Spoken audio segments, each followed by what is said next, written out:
You know, you'd think I would say, I can't believe it's been 2 years, time flies. But honestly, I can't believe it's been 2 years. It feels like it's been 20. Hey guys, I'm Monica Church, a real estate agent in Seattle, Washington, and part-time YouTuber. It's been 60 days since I last uploaded a video, and I am so sorry. I have been busy with real estate, but now I'm back in action, bringing you a video about all the mistakes I made. And quick disclaimer, none of these mistakes or anything are due to negligence or that put any of my clients in jeopardy in any way. I have a new video coming out on Sunday as well, so mark your calendars for that. It's gonna be a fun one. Here's a little sneak peek. But now let's get into all the mistakes I made as a real estate agent. We've got some tea. It was kind of unfair. We've got some juicy stories. Who threw up on the 3rd floor? So buckle up. I'm like so embarrassed by this because it's so stupid of me. Let's go. Let's just get right into these mistakes. Mistake number 1, I'm coming out hot with. My biggest mistake was thinking being on a team was everything. It's not, and I left my team. Some of you guys caught on to that. Being on a team feels like training wheels, and it's great, and I do think every agent should be on a team when they first start out. The team that I left, if you guys know who I'm talking about, they're amazing, and they're all really great agents, and I really have nothing bad to say about them. Nothing like that. As I found my own footing in this real estate world, I just found that that team was no longer a good fit for me, and it's something you might find too. So the next big mistake that I made was I tried to make it work, and I stayed on that team for way too long. I drug it out like 6 months. Like, I felt this loyalty to that person, and it like sucks of me to leave that team. But also, that team lead got a lot of money from me. I feel like this is important to disclose for any real estate agents out there, because when I joined my team, there's nothing online that talks about, okay, like what kind of split do people have with their team? And so I'm just gonna say what my split was, because transparency in the team splits is very important, because I had no idea, and I do feel a little bit like my split was unfair, a little bit. My first year on the team, my split was 50-50. So if I sold a $400,000 condo and the commission was $12,000, the brokerage got 10% off the top, and then I would get 50%. I would effectively get 40% of the commission. Like, I wouldn't even get the full majority. So I asked other agents on my real estate Instagram what their team splits are to share anonymously, and here are their responses. Someone said new agents split 50-50 for their first 5 deals, and then it's 75-25, and the team covers all marketing and upfront expenses. Someone said 50-50 until 5 million in sales. A lot said 50-50 if the team generated the lead, and 70-30 if you brought the lead, so you'd be getting 70%. A lot of what I saw overwhelmingly was 50-50 is pretty fair if the team generated the lead or your first few deals. Self-generated, it's more like 70-30, but every team is different, and I hope this helps you guys. 50-50 is pretty normal if you're on a team where they're providing the leads, like they're providing the clients for you to work with. But I was providing my own clients to work with. People would reach out to me through YouTube, which is amazing, and I'm so thankful, and it's been amazing. But I didn't come to find out until later that it was kind of unfair. I've been super transparent about how much money I've made through real estate. My first year I made close to $200,000, and yeah, that would have been like $400,000. So I gave away like $200,000, which is pretty crazy. I still, even though he made like $200,000 off of me, I still felt like this sense of loyalty and felt bad about it. And you know, I just had to tell myself, well, like, he got paid for it. He got his coin. I went on for like another 20 minutes, and we need to move on to the other mistakes, but the overarching mistake here is when I knew it wasn't a good fit anymore, I didn't leave. It was this long, drawn out, half a year being unhappy, and I should have just left. I felt this sense of loyalty, and like, I didn't need to feel that way. Like, everyone got paid their fair share. I don't regret being on the team.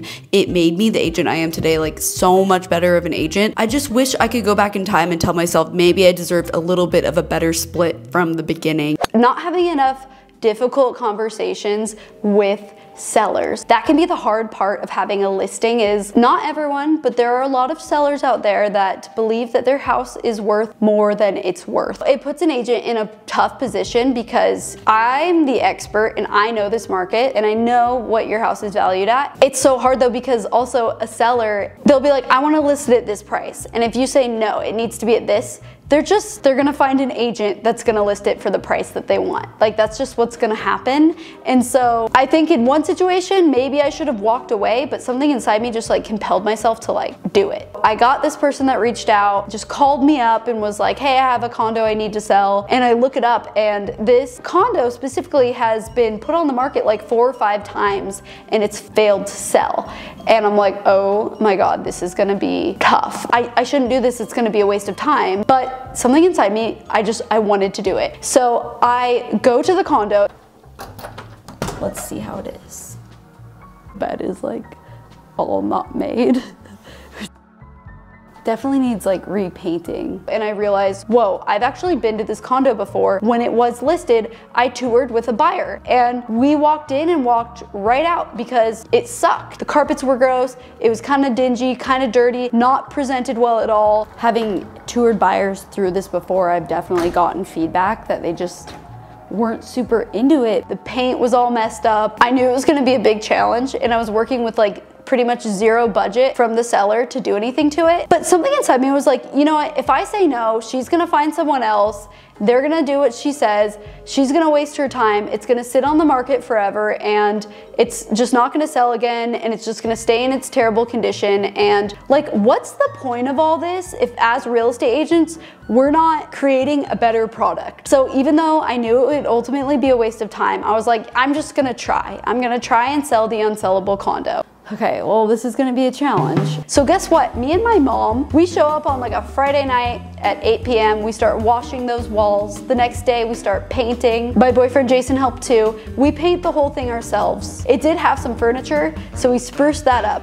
We bring in some of my furniture, literally from my living room, to stage it. I convince her to get new carpet. It looks amazing. We get this thing in such good shape. It's looking so much better. She still wants to list it at a price that's just too high. Like, I can't get her to budge. So we do it. Here's another mistake. Believing that you can try, so like that you have these superpowers. Like, oh, if I fix this and this and this, it's gonna sell. Well, no. People aren't stupid, and money talks, and you could get a house in the best condition ever, but if it's priced too high, people are gonna know and no one's gonna buy it. And it was priced too high. She had to learn for herself and let it sit on the market, even though I did suggest a lower price initially. It sits on the market. We eventually cancel it. It's my first ever canceled listing. I was sad, I felt defeated, like, dang, I really thought I was gonna be the one to fix it. Well, a week ago she calls me, hey, let's put it back on the market at a lower price. We put it back on, and fingers crossed, guys, fingers crossed, I actually have an agent interested. Think they're gonna submit an offer. I really hope. Like, I just feel proud that I at least went in there and I made it a better product for everyone. That is the point as agents, like, you know, it's to guide our clients, but it's also to ensure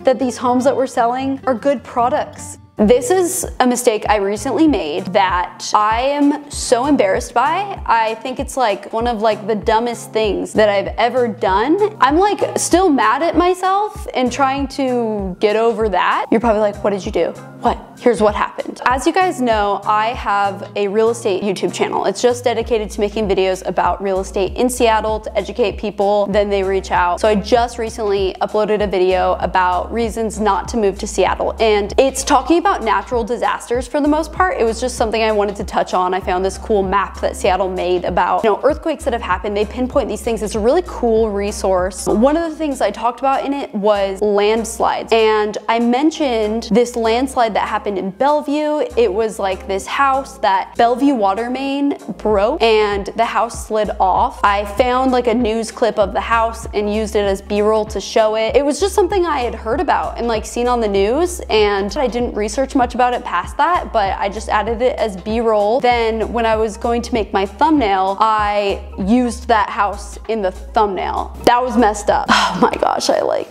get so anxious talking about it. I'm like so embarrassed by this because it's so stupid of me. Pretty shortly after I uploaded the video, the family of that house was mad at me. Rightfully so. I was just not thinking. You know, all I was thinking was like, whoa, this house looks crazy. It'll get clicks. And I was not thinking about the family behind it and the tragedy. In fact, what I actually did, and the reason I want to bring this up, is I assumed that they were fine now. I assumed that, oh, they probably got money from insurance, like they're fine now, they're from Bellevue. whatever. And it was so insensitive of me, and I want to once again apologize to the Surdi family. I'm just so genuinely from the bottom of my heart sorry for my stupid, insensitive mistake. No one even noticed except them. Like, it wasn't some big drama, but I just feel like it's really important that I own up to that, because their story also needs to be told, because their house slid off this horribly traumatizing event. I will have linked below a TikTok that one of the sons made about it. It's like very moving. Watch it guys. I'll have their GoFundMe below too, but basically their house slid off. Insurance denied their claim because it was an act of God. The city of Bellevue, it was literally their fault. It was their water main that I believe was not even on their property. It was just right nearby, and it caused this water to all come out, and then their house slid off. And you know, the city of Bellevue is at fault and they're doing nothing about it. So the family is suing the city of Bellevue. The city of Bellevue is trying to just like sweep it under the rug. Go to the GoFundMe and read about it for yourself. Personally, I donated, and I would encourage you to donate if you feel inclined to. I'm not like pushing you to. It's kind of a pet peeve of mine. I hate when like influencers and people like tell people to donate, but they themselves don't put their money where their mouth is and donate. So I did. I just want you to know it's a cause that I really believe in, and I just feel for this family so much. Back to my mistake. I said sorry to everyone. I found them. I said sorry to them as much as I could. I changed the thumbnail. I got their blessing that it's okay now, but I still feel really bad about it. I never want to cause any harm. I never want to cause anything malicious. The lesson here is I absolutely need to be more sensitive about that kind of stuff, and I just wasn't thinking. Go support that family if you would like to, and I hope bringing it up to you guys helps a little too. Mistake number 4 was some limiting beliefs that I had in myself. It was just a mistake to even think these things. When I got my license, I just had this belief that the people that are gonna reach out to me, they're really only gonna be people like me that are young, that are first-time home buyers. There's no way someone older than me would take me seriously. There's no way someone with a really nice house would take me seriously. I think it's an easy belief to have. But one thing I've learned is, yeah, age does not matter. Some of my best clients are like twice my age. So little story time, I had